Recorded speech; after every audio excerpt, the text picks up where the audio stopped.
Oh, bawa sini juga boleh. Makan sama mama ke sini juga nggak apa-apa.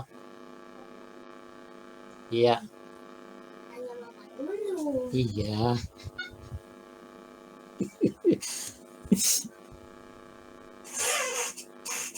Yang kerja malah tidur.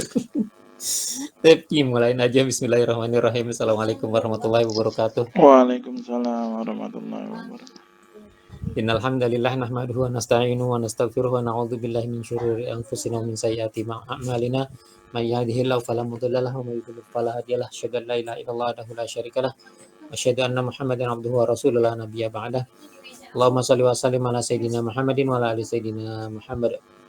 Wa qala Allah ta'ala fi kitabil karim, a'udzu billahi minasyaitonir rajim. Dzalikal kitabu la raib fihi hudan lil muttaqin. Sadaqallahul azim wa sadaqa rasulun nabiyul habibul karim wa nahnu ala dzalika minasyahidin wasyakirin walhamdulillahi rabbil alamin, amma ba'd. Alhamdulillah, segala puja dan puji bagi Allah Subhanahu wa taala yang telah memberikan nikmat karunia kepada kita sekalian sehingga pada siang hari ini kita sama-sama berkumpul di ruang virtual ini. Mudah-mudahan pertemuan kita ini akan mendapatkan berkat rahmat ridha dari Allah Subhanahu wa taala dan akan ditambah untuk dari Allah Subhanahu wa taala untuk kita ilmu-ilmu yang bermanfaat bagi kehidupan kita di dunia dan di akhirat. Salawat serta salam semoga selalu tercurah limpahkan kepada Nabi besar Muhammad sallallahu alaihi wasallam, kepada para keluarga, para sahabat dan para pengikutnya yang setia hingga akhir zaman. Mudah-mudahan Allah SWT mencatat kita sebagai bagian dari pengikut beliau yang akan mendapatkan syafaatnya di hari kiamat kelak. Mari sama-sama kita mulai pertemuan siang hari ini dengan membaca basmalah. Bismillahirrahmanirrahim. Berkenaan dengan keimanan kita kepada kitab-kitab Allah Subhanahu wa taala, ada berbagai macam kitab yang pada beberapa waktu lalu sudah kita sampaikan. Ada kitab-kitab yang secara umum dikatakan sebagai kitab-kitab samawi, yang namanya kitab Zabur, kitab Taurat, kitab Injil, dan Al-Qur'anul Karim. Nah, di antara kitab-kitab inilah yang sebenarnya keimanan kita dibangun untuk memahami bahwa kitab-kitab itu semua datangnya dari Allah Subhanahu wa taala, itu adalah bagian yang wajib untuk diimani oleh semua. Akan tetapi ketika kita sampai kepada apa yang telah disampaikan oleh Allah Subhanahu wa taala, dzalikal kitab la raiba fih, kemudian hudal lil muttaqin, nah itu semuanya kembali kepada Al-Qur'an saja. Ketika Allah nyatakan di dalam Alkitab tidak ada yang namanya keraguan, terus di dalam Alkitab itu adalah hudan, petunjuk buat orang-orang yang bertakwa, itu semuanya, maka itu kembalinya hanya kepada Al-Quran, tidak kembali kepada kitab-kitab yang lain. Makanya dibilangnya dzalikal kitab, tidak disebutnya Al-Kutub, tidak kitab-kitab Allah yang lainnya tidak disebut, yang disebutkan, yang dimaksudkan hanya Al-Quran. Maka ketika kita memegang Al-Quran sebagai petunjuk, sebagai pedoman, sebagai pegangan, sebagai penilai baik buruk benar salah, itu yang dipegang adalah kitab Al-Quran, bukan kitab-kitab yang lainnya. Nah, inilah yang kemudian perlu kita pahami dengan konteks kejadian keadaan yang terjadi di dunia ini pada saat sekarang ini. Kenapa? Karena ada banyak usaha-usaha atau upaya-upaya yang mencoba untuk menyelewengkan, membiaskan pemahaman dari pemahaman bahwa satu-satunya kitab Allah Subhanahu wa taala yang kita harus berpegang padanya di dalam meniti petunjuk kehidupan ini adalah Al-Qur'an. Tuh. Menyelewengkannya bagaimana? Nah, kalau yang dulu kan ada yang waktu zaman Rasulullah SAW itu ada yang mengagung-agungkan, oh kitab yang dulu nih ada nih, masih ada syariatnya, oh masih ada gitu. Makanya ada sahabat yang berusaha untuk membaca kitab-kitab yang dahulu, baik itu kitab Taurat maupun Injil. Akan tapi begitu diketahui oleh Rasulullah SAW, maka beliau SAW mengatakan tidak perlu membaca-baca lagi kitab-kitab itu. Yang perlu dipegang hanya Al-Qur'an. Kenapa? Yang ada petunjuk dan ada nilai-nilainya tentang kebenaran dan tentang kebaikan itu hanya di Al-Qur'an. Yang lain-lainnya mungkin ada, akan tapi tidak perlu dijadikan pegangan. Maka berpegang kita kepada Al-Qur'an.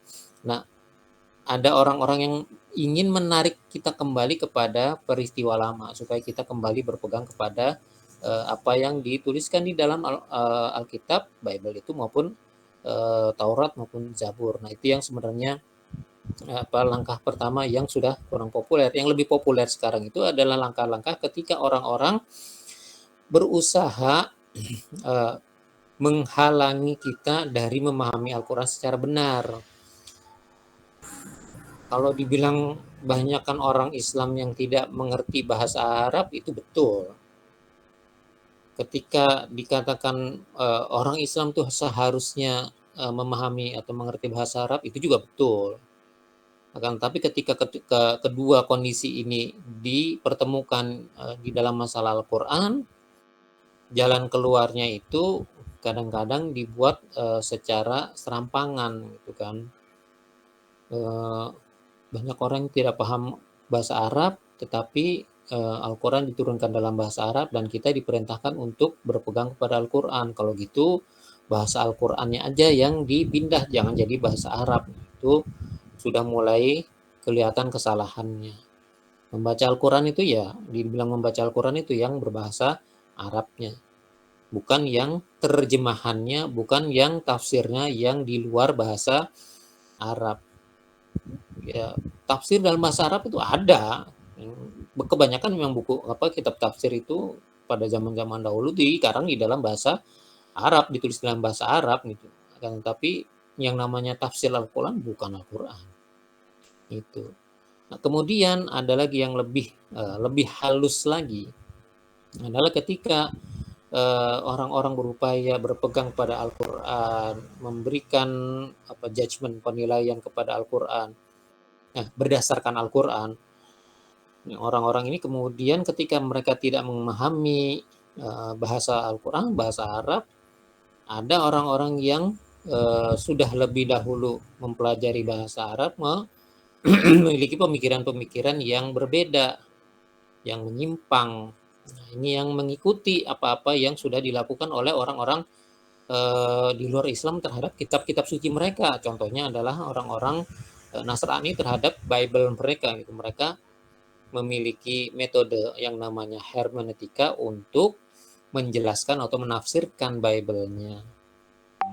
Tuh, apa aja sih isinya? Nah, yang terutama itu adalah karena secara umum hermeneutika itu sebenarnya adalah metode atau ilmu atau suatu tindakan kritis untuk menafsirkan atau menerjemahkan atau menyampaikan pesan.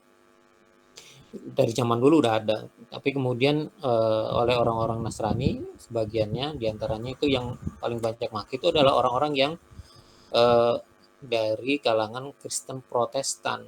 Kenapa? Kalau yang Katolik biasanya udah langsung berpegang pada apa yang dikatakan oleh pastornya. Tapi orang-orang yang di dalam golongan orang-orang yang Protestan ini yang berupaya untuk mengkaji lebih dalam, mereka tidak mau mengikuti apa saja kata pastornya, nggak mau gitu.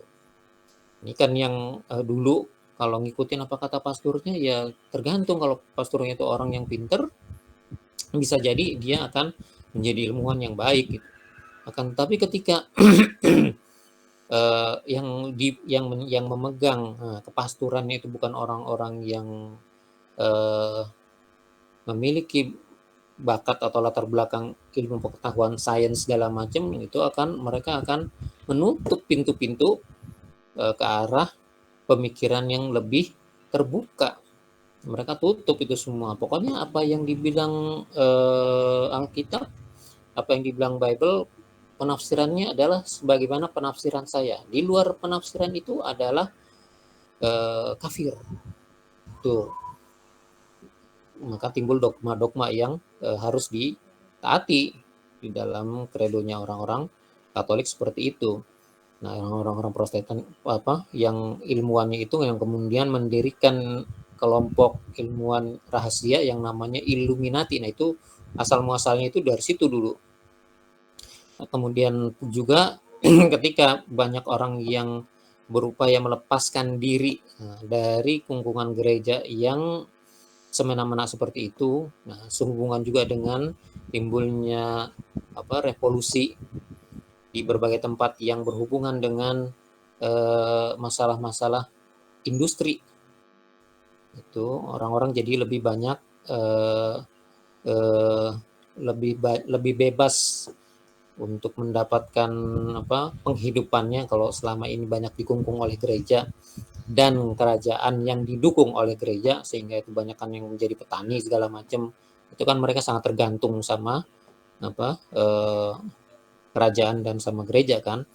Nah, begitu udah ada revolusi industri, ada lebih banyak orang yang bisa lebih berpikiran bebas, yang secara ekonomik bisa lebih bebas daripada kungkungan gereja dan eh, kerajaan, dan bahkan banyak kerajaan-kerajaan yang ditumbangkan tuh, atau skema kerajaannya itu diubah, yang tadinya berkuasa raja kemudian ditimbulkan yang namanya perdana menteri segala macam. Nah, itu kemudian mengubah banyak sistem sosial di dalam masyarakat, di mana agama-agama Kristen, Katolik banyak mendominasi kehidupan. Jadi banyak yang lebih banyak yang protes. Itu kemudian timbul tuh usaha-usaha untuk menafsirkan kembali Alkitabnya sesuai dengan perkembangan zaman. Makanya karena penafsiran-penafsiran dari pasturnya itu nggak bisa dipakai lagi, nggak mau dipakai lagi. Nah, mereka menggunakan nih yang namanya ilmu ini nih, hermeneutika. Plus mereka ketemu dengan apa yang namanya kontradiksi, kontroversi di dalam Alkitab itu sendiri. Ada banyak ayat yang menunjukkan kontradiksi atau kontroversi itu. Jadi ada yang berbeda-beda ayat satu dengan ayat lain, dari Injil yang satu dengan Injil yang lain. Bahkan di dalam satu Injil itu kadang berbeda. Ada yang urutannya 1, 2, 3, 4, 5 gitu, tapi 1, 2, 3 ada isinya, 4 kosong, 5 baru ada lagi segala macamnya. Itu suatu hal yang membuat mereka itu mencoba menerima yang ada, akan tetapi berupaya menggali lebih banyak, lebih mendalami lagi apa yang ada di dalam Bible itu. Makanya kemudian mereka mencoba menafsirkannya, benar-benar menaruh Bible itu sebagai bentuk dari hasil karya manusia, hasil karya budaya. Itu teksnya diperlakukan sebagai teks hasil perbuatan manusia. Jadi lebih bebas mereka menafsirkannya, dan oleh mereka itu kemudian ditaruh pemahaman bahwa yang namanya Bible itu ketika mereka menafsirkannya itu tidak terlepas dari apa yang menjadi latar belakang masing-masing penulis gitu. Jadi ketika penulis itu, oh ini latar belakangnya dia begini, sekarang nggak kena nih, nggak pernah ditafsirkan dengan cara sebagaimana dia waktu itu menulisnya. Makanya harus dimodernisasi, harus ditarik pemahamannya sesuai dengan pemahaman zaman yang sekarang berlaku. Nah, permasalahan inilah sebenarnya kemudian yang dibawa ketika ada orang-orang yang berupaya menafsirkan Al-Quran dengan menggunakan hermeneutika ini. Jadi Al-Quran diturunkan derajatnya, yang tadinya ini kalam Allah, semua orang tahu, semua orang muslim tahu, semua orang yang beriman ngerti, paham, yakin bahwa Al-Quran itu adalah kalam Allah, bukan semata-mata tulisan atau karya dari Nabi Muhammad SAW. Yakin orang itu bukan perkataannya Muhammad. Bahkan orang-orang kafir dulu pun, orang-orang kafir musyrikin Quraisy itu, mereka yakin ini bukan perkataan Muhammad. Nah, ini yang coba digali-gali lagi, kemudian dirubah bentuk, dimodifikasi segala macam oleh orang-orang yang menggunakan hermeneutika ini sebagai metode untuk menafsirkan Al-Quran. Salah satu yang paling awal yang mereka lakukan adalah mendegradasikan Al-Quran dari kalam Allah dijadikan sebagai produk budaya. Kenapa mereka sampai begitu? Ya, alasan mereka, ya ini pakai bahasanya bahasa manusia, bukan bahasanya Allah. Tahu dari mana itu bukan bahasanya Allah? Lah kan ini dan turunnya di orang Arab, pakai bahasa Arab. Itu kalau turunnya di Amerika, pasti pakai bahasa Amerika. Ya nggak tahu bahasa Amerikanya bahasa Indian apa bahasa Inggrisnya orang Amerika, kita nggak tahu gitu. Pokoknya kalau diturunin di Jawa nanti pakai bahasanya bahasa Jawa. Mereka berdalih seperti itu. Itu karena Al-Quran jelas-jelas diturunkan dengan bahasa Arab di kalangan orang Arab, makanya mereka berpendapat bahwa ini adalah produk budaya yang dihasilkan oleh orang-orang Arab gitu. Mereka memotong fakta bahwa sebenarnya tidak ada satupun orang Arab yang berbahasa Arab akan mampu membuat satu ayat pun yang serupa dengan ayat-ayat Al-Quran. Itu kan tantangan yang di dalam Al-Quran sudah diberikan sejak 15 abad yang lalu, dan sampai sekarang, bahkan sampai nanti hari kiamat pun tidak akan ada yang bisa untuk memenuhi tantangan tersebut. Itu ini benar-benar percobaan dari orang-orang yang memahami hermeneutika sebagai satu-satunya alat yang bisa mereka pergunakan untuk merekonstruksi penafsiran Al-Quran. Ya mereka mencobanya seperti itu, diturunkan dulu tuh, didegradasikan dulu tuh Al-Quran dari kalam Allah menjadi produk budaya. Ini benar-benar kalau kita mengikuti ini dari awalnya aja, ini sudah bikin kita paham bahwa ini sebenarnya adalah pekerjaannya orang-orang yang tidak suka pada Islam, orang-orang yang sifatnya akan merusak ajaran agama. Karena apa ya? Karena dari awalnya aja kita sudah paham kenapa Al-Quran yang memang benar-benar itu kalam Allah, yang sudah mukmin maupun orang kafir waktu zaman dulu, kafir Quraisy itu benar-benar kalam Allah, sudah diberikan tantangannya oleh Allah Subhanahu wa taala, dan tidak akan pernah ada juga yang bisa memenuhinya. Lah kemudian kok seenak-enaknya aja mereka menurunkan derajatnya menjadi hasil produk manusia, hasil produk budaya.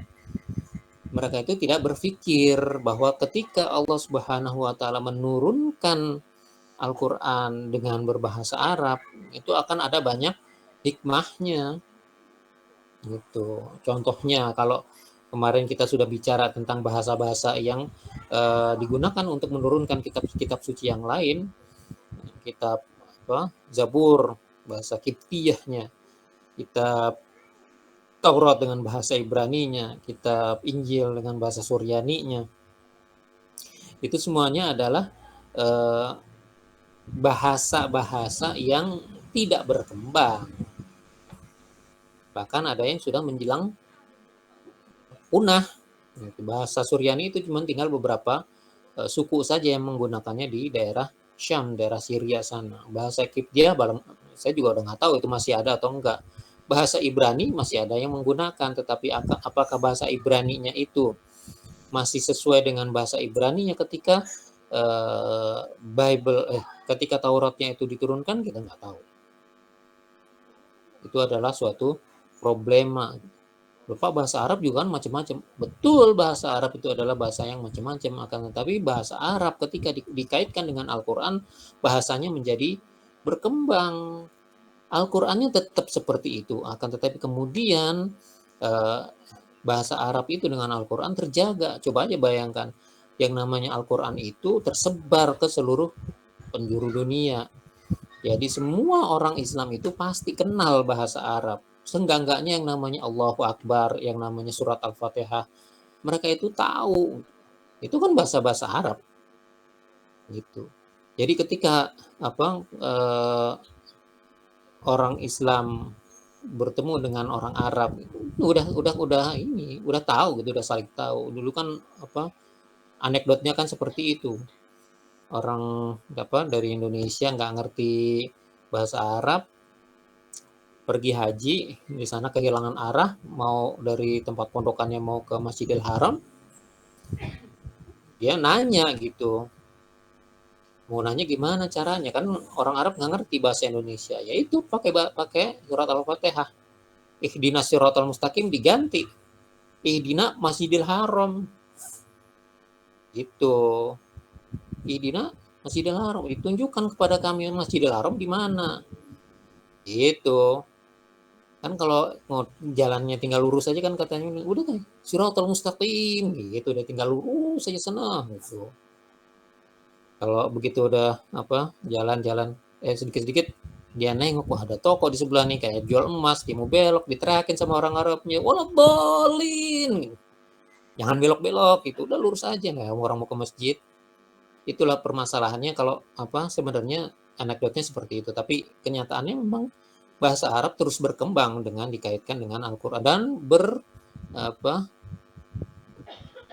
sampai tersebar ke seluruh penjuru dunia. Itu sesuatu yang fakta yang tidak bisa dinafikan. Nanti akan ada banyak lagi sebenarnya hal-hal yang terkait dengan pemahaman bagaimana penafsiran Al-Quran yang dilakukan dengan metode hermeneutika ini akan bisa merusak, bukan saja merusak pemahaman tentang Al-Quran, tetapi justru merusak keimanan terhadap Al-Quran.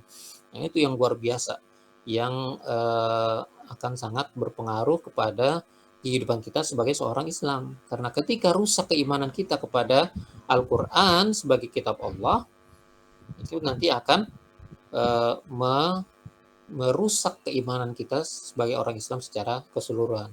Nah, mudah-mudahan pertemuan berikutnya akan kita bisa sampaikan beberapa hal lagi yang berpotensi untuk merusak keimanan kita yang dekat dengan penafsiran-penafsiran model hermeneutika ini terhadap Al-Quran. Untuk yang hari ini kita cukupkan sampai di sini dulu, mudah-mudahan yang sedikit ini bisa bermanfaat. Mari kita sama-sama menutup dengan membaca hamdalah. Alhamdulillahirabbil alamin. Kita dengan doa kafaratul majelis, mudah-mudahan pertemuan kita akan menjadi pertemuan yang diberkati, dirahmati dan diridhai oleh Allah Subhanahu wa taala, dan perpisahan kita akan menjadi perpisahan yang diampuni oleh Allah Subhanahu wa taala.